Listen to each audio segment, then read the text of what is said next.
This is good. We get Michael Pittman Jr. fresh. This is his first interview today. Yeah. I love watching this dude play. I also think it's really cool having a dad in the league. That my dad played a long time, your dad played a long time. They made some plays out there, but now, you know, I have my career. It's your turn. I just wonder what it was like for you growing up. I mean, because I know I got some of maybe the same experiences.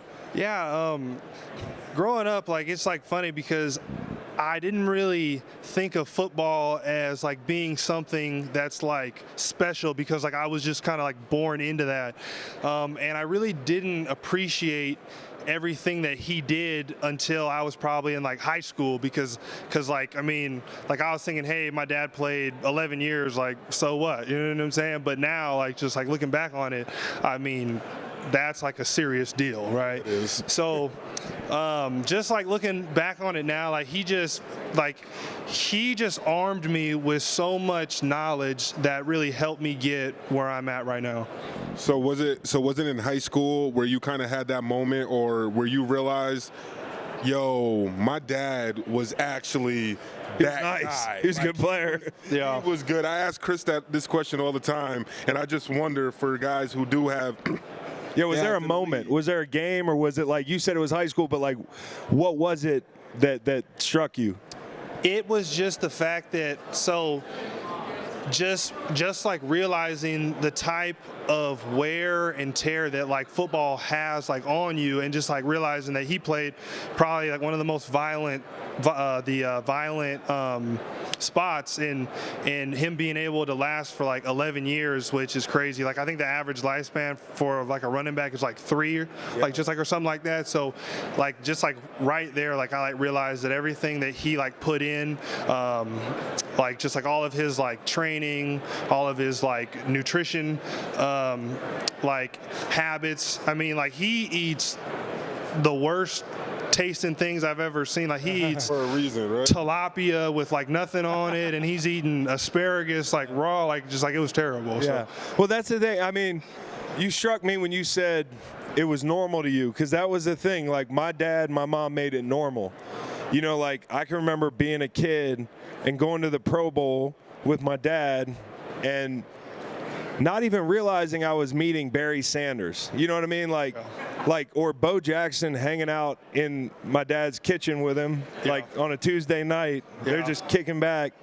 And I don't realize the gravity of that. You know what I mean? Yeah. Which is cool, but I think it keeps you humble. Absolutely. You know, because like when you go home and you sit at the table with your dad, you're not the only person in your family that's played at a high level in the NFL, right? And when I go home, my dad's got a gold jacket. My brother was a great player. So I can't think my shit doesn't stink, so to speak. So I think it can keep you grounded, but the pressure of it. Yeah. Did you feel that pressure? Because sometimes it's like whatever you do is not good enough. Somebody already did it. Yeah. My dad did a great job of not making us feel like we had to play football. Yeah. He never forced us into it. He kind of let us choose, and we just followed like in his footsteps. He just set a great like standard, and it's funny because we never did like forced like workouts, and like he never took us to like the gym and like was like, hey, like you guys are gonna do this and that. Like we just kind of followed in his footsteps. It wasn't like St. Brown and his Jack dad. Oh no, nothing like that. Amon and Equivarius, their dad had him in there doing curls at like 12. Yeah. But that's the thing, like with my dad, and I don't know your pops, but it sounds like kind of the same situation where it's like my dad was like, you don't have to do what I do. You know, in fact, they almost didn't want me to play. Yeah. Because of the wear and tear and because of the violence of it. You know, my mom knows what it's like walking my dad to the ER with, you know, a cast on his hand where he can barely stand up from the pain, and he just got done taking pills or shooting up to get through the game, and you know, the surgeries and how hard it was to be present when you get home. Like, you got a family now. Absolutely. And there's a lot I think we can learn from like what it was like growing up and try to just tailor it to how we raise our kids. But my dad never pushed me in that direction. Absolutely. And I think that's cool but he did say once you choose any direct, you got to work your ass off. Absolutely. And it sounds like you got the same type of setup. Yeah. And like he just told us that whatever it is, like we're just going to do it, and just like don't stop. And one thing that he always told us is like just like show up. And what that means is just you have to be the same guy every single day, and you can really apply that to like life too. You apply that to being like a dad. You can apply that to work, and really just anything really. The consistency, man, because so many people dream about the NFL, they think about the highs. Yeah. But being an NFL player and carving out a career where you get to be a vet is about, like you said, it's showing up and it's doing the little things and the tough stuff that's not glamorous. Yeah. And people that want to take shortcuts, they don't last long. So I love watching you play. I think you're going to play a long time. And I guess my first question about the week would be, there's one player on the San Francisco 49ers I want to ask you about. You're not going to be able to guess who it is. I think Sam Darnold is a good quarterback. Yep. I think if Sam Darnold gets another shot somewhere, you know how like Baker played this year? Yeah. If McVay didn't give him a shot last year, I don't know if Baker has the year he had. Absolutely. And I think Sam going to San Francisco, couple spots where he got some burn and that sort of thing, like I think there'd be another chapter for him.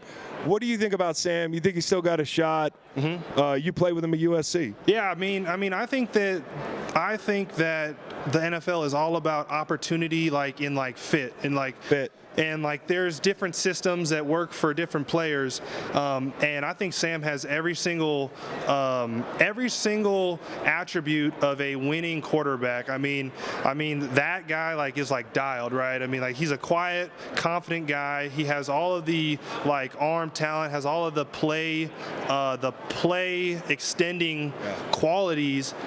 He just needs another shot, and when he gets that shot, I think he's going to do something great with it. But you said it. It's context. It's like having the right people around you. It's having the right coordinator. I think there are very few quarterbacks in the league that are unaffected by the situation around them. There's only 3-4 of those guys, right? Yeah. And everybody else in a different category. I think you guys have a great setup, man.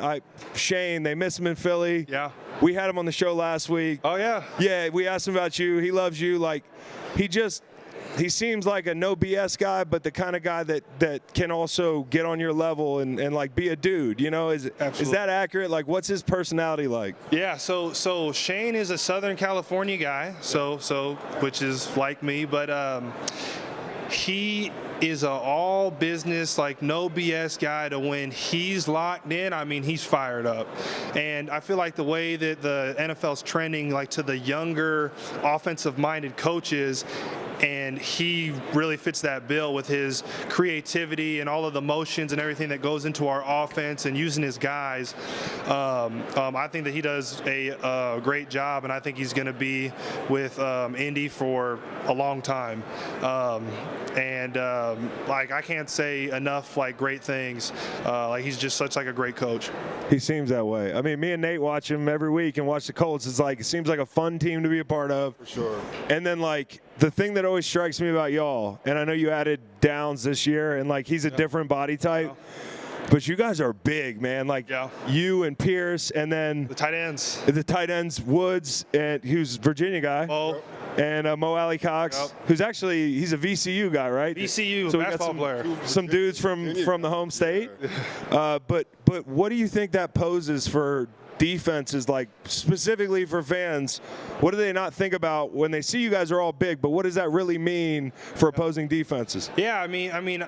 I think it makes it easier for our like quarterbacks because you got a bigger target, which got a bigger range of catch, and then like I feel like we're well diversified, like with Josh and and like Alec and like some of our other guys is like Josh's thing is he's like a middle of the field assassin that also gets outside and can make plays too, but he's really like our like option route guy, and that man is impossible to cover. I mean like he's in there shifting guys up.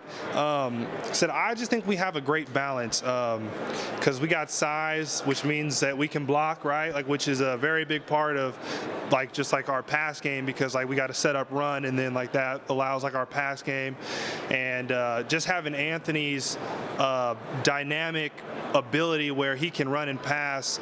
I feel like the best part about our team is going to be our RPO game. So that could be dangerous. So we all know as players, like iron sharpens iron, and you playing the tight end position, how is it going against someone like Zaire Franklin every day in practice, and getting that type of matchup with a guy who's doing really well on that side of the ball, and you getting a chance to battle against him daily? Yeah, so I'll get inside and I'll get to run a couple routes on him, but honestly, Z, you can't cover me. Never could. I didn't know. And there are lots of practice reps that I think would prove that, and I think that you're great. Love you, bro. But sorry, like just like you can't cover me. No, listen, that dude had a great year. Yeah, he did. Oh yeah. Sure. Just Z is great, but receivers on like backers, I mean, like I should kill him like every single time, like or else I'm bad. And one of the only reasons why I asked that too, Z has his own podcast. Great podcast. Yes. Great podcast. Yeah. Yes, in the trenches. I'm definitely a fan. I gotta check it out. So this is gonna be like one of his clips too. So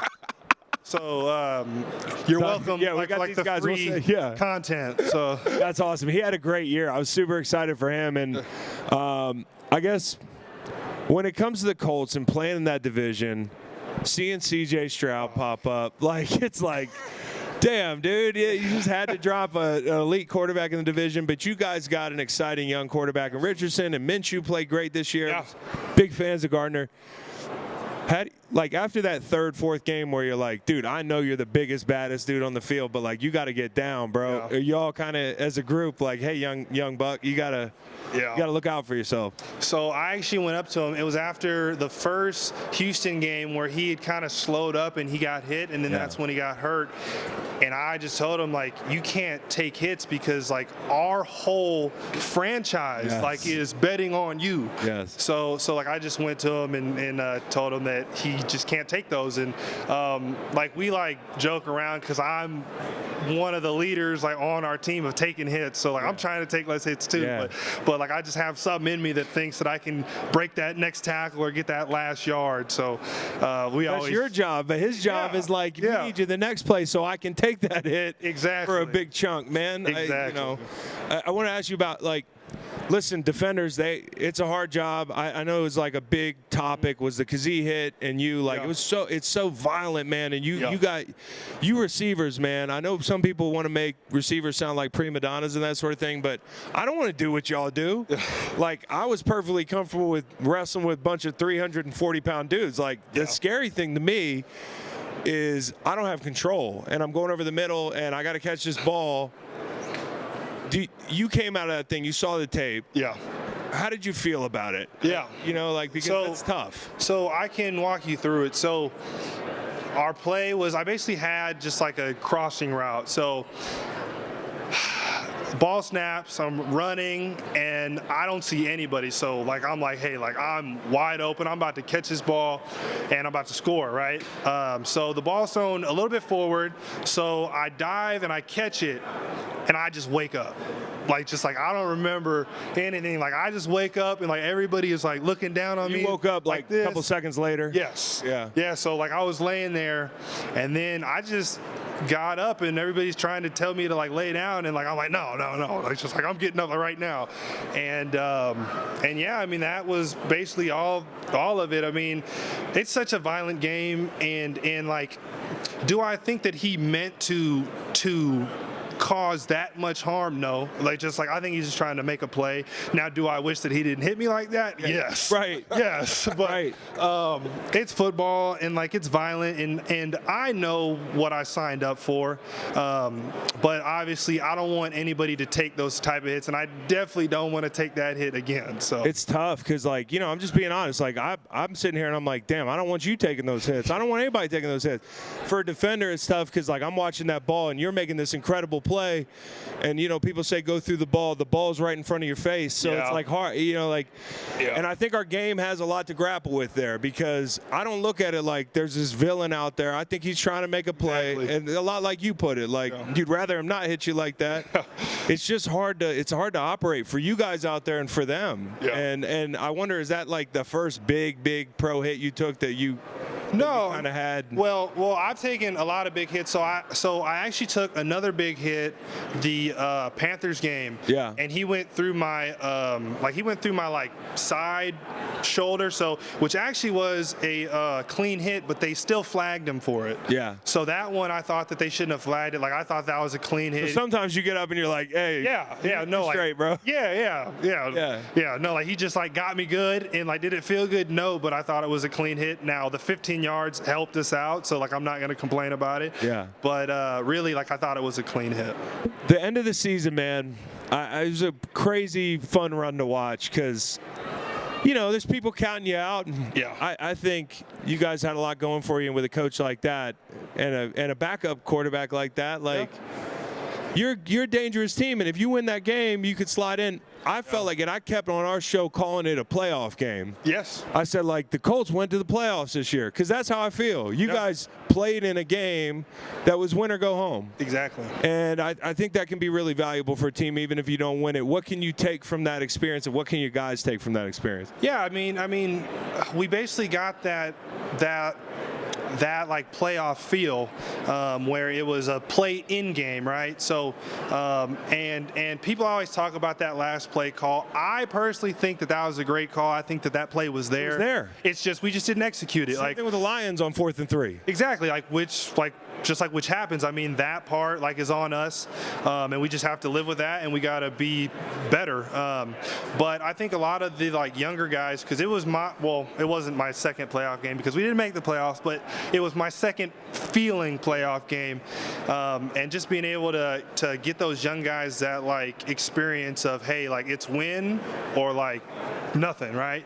So even though we didn't win that game, I think it was good for Anthony to be in that atmosphere, even though he didn't play, obviously, and good experience for all of our younger guys. Yeah, because you'll be back, man. And, absolutely, you know, like, even if you're sitting in the meeting room going through prep, you know, the temperature picks up, and it's a different thing. So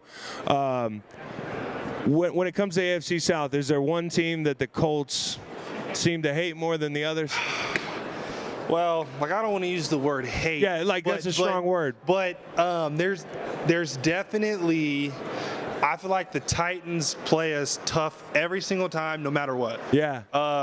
They're kind of the like, because like, I don't want to give them like this title, but like, they're like the bruiser in the AFC South. Yeah. Because they always play hard, they always hit hard. And then we have Jacksonville, who in Jacksonville, we just can't seem to figure it out, right? Yeah, isn't that wild? And I don't know what it is. Like, I've suggested that we got to get down there on like Wednesday and practice out there, like something like that. But that's not how it works. I think the dudes would appreciate that. Yeah. The weather's nice there. Yeah, so like, I don't know what it is, but they play us hard every single time, and their offense like is great. They're just so like explosive in everything that they do. Like, I would probably say those two teams, but then you add CJ Stroud now, who is, I mean, that's incredible. I mean, he's elite. I mean, like, in his first year, I mean, he absolutely set it on fire. He's actually another Southern California guy. It's gonna be hard to dislike him. Yeah. You know, like, across the sideline, it's easier if you're like, man, this guy's a jerk or something. But like, this dude does everything right. Exactly. And I appreciate his game the same way it seems like you do. So it's actually funny because I actually met him when he was in high school. Yeah. When he was going to Ohio State, so he was training with TJ Hushmanzada, like, which is who I train with. And it's funny because after after we lost, I saw one of his Instagram posts, and I was just so mad still, just you know, like just like dumb stuff, and just like we're like friends too, and like I just looked at it, like I was like, I'm gonna scroll past it, like and not like his picture. Yeah, you get kind of it's so hard, like petty stuff, and you have no idea at that point that you're gonna see him for probably a decade. Yeah, I mean, like I didn't know, because like at this point, like he was just a young kid going to Ohio State, like in a stacked room, and he sets it on fire, and is still setting it on fire. We got some USC fans here, by the way. Oh yes, sir. Fight on, baby, fight on, brother. So here's my question. I need two predictions from you. Yes. Number one, what do you think happens with Caleb?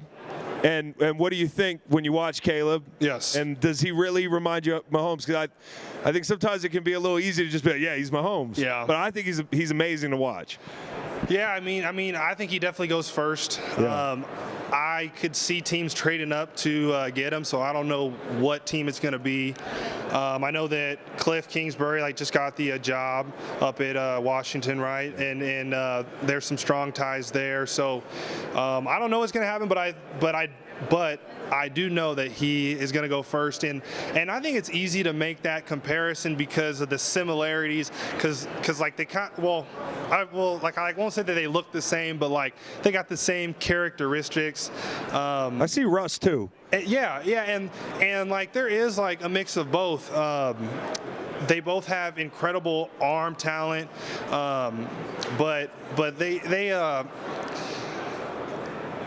I mean, like it's almost like a spot-on comparison. Like now that I'm like thinking it through, is like they are similar, like in the way that they create like after the play. But I think that's because he watches Pat, and kind of models his game after, because they can do so many incredible things. Like I think it was 2 or 3 years ago when Pat was falling back and he slings a pass. Now, it didn't get completed, but like just watching him this far, like from hitting turf, and he slings it like 20 yards. Like I was like, oh my gosh. It's like he's in the Matrix. This dude's unreal, right? Same thing watching Caleb sometimes. Yeah. Exactly. All right, so then the last one, score prediction this weekend. Oh, that's so tough. I'll say this. I think the 49ers are going to win, but it's so hard to bet against Pat. But I just think the 49ers are a complete team, defense, offense. And it's really hard to beat a good offense that has a good defense with it, right? Yep. And that's not saying that like the Chiefs don't too, but you just look at the 49ers roster, the guys they have, like I'm just like, that's a defense. Bro, they got a bunch of 99 Madden guys. Yeah, that like guys like don't want to really see. So the score prediction, I'm gonna keep it close. I'm gonna say 24-21 49ers. Okay, I got 27-21 Chiefs. Michael Pittman Jr. is on the other side, and I tend to feel a little nervous about my pick now because this guy knows these teams well. So, Michael Pittman Jr., great player, another great guest over here by our beautiful Tacoma. He signed the hood. That's it's official right there. Dude, thank you so much for coming by, and good luck. Thank you so much. Yeah, bro.